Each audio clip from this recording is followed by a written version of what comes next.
Pour un scientifique, pour un physicien en particulier, l'enjeu est d'être capable de modéliser le phénomène naturel qu'il cherche à expliquer. Modéliser, qu'est-ce que ça veut dire? Eh bien, modéliser, c'est être capable de trouver un moyen simple, le plus simple possible, pour décrire le phénomène.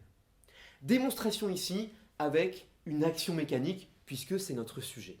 Alors, on va quitter un instant le domaine de l'aviation pour prendre un exemple beaucoup plus simple, celui d'un chien.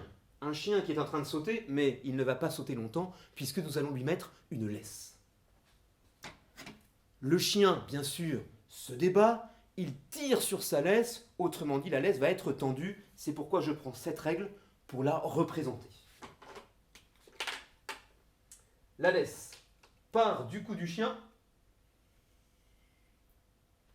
Le chien est attaché à l'arbre au moyen de la laisse. Et la laisse de l'autre côté est accrochée au cou du chien. La question que l'on va se poser maintenant, c'est de savoir quelles sont les caractéristiques de l'action mécanique exercée par la laisse sur le chien. On pourrait parler de plein d'autres actions mécaniques. Ici, il y a l'action mécanique qu'exerce le chien sur le sol. L'action mécanique exerce l'arbre sur la laisse, ou celle qui exerce la laisse sur l'arbre, ou encore celle qui exerce le chien sur la laisse. Voilà pourquoi il faut toujours dire exercer par quoi, sur quoi. Nous, on s'intéresse ici à l'action exercée par la laisse sur le chien. Alors, quelles en sont les caractéristiques? Le fait d'avoir pris cette règle pour tracer la laisse, ce n'était pas innocent. En effet, le chien n'est pas retenu suivant n'importe quelle direction. Il est retenu suivant la direction que matérialise la laisse tendue. Il n'est pas retenu vers le haut, vers le bas, mais bien selon la direction qu'indique la laisse tendue. Autre chose que l'on peut mentionner, c'est que le chien n'est pas retenu dans n'importe quel sens. Le chien est retenu par la laisse vers l'arbre. Le chien veut aller vers la droite. La laisse le retient en sens contraire pour l'empêcher de poursuivre son chemin vers la droite. Que peut-on dire encore? Eh bien, l'action mécanique qu'exerce la laisse sur le chien n'est pas exercée n'importe où. Elle est exercée au niveau du cou du chien, elle est localisée. On parle ici de point d'application de l'action mécanique. Enfin, quatrième caractéristique d'une action mécanique, c'est la valeur de cette action mécanique.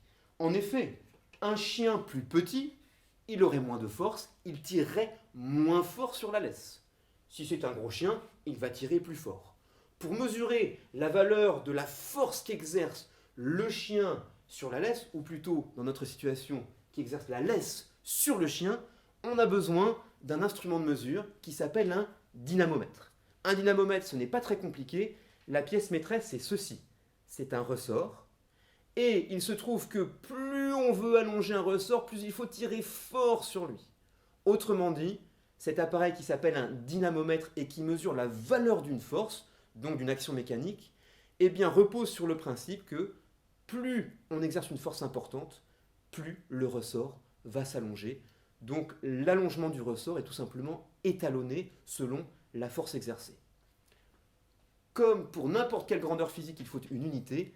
L'unité qu'on a choisie pour la valeur d'une force, elle doit son nom à un très grand physicien qui a marqué l'histoire à la fin du XVIIe siècle. Il était anglais, c'est le père de la mécanique moderne, Isaac Newton. Donc la valeur d'une force se mesure en newton. En résumé, dans cette situation, je rappelle qu'on s'intéresse à l'action mécanique exercée par la laisse sur le chien. Tout se passe comme si la laisse exerçait une force sur le chien. Cette force a 4 caractéristiques. Elle a une direction, celle que matérialise la laisse tendue.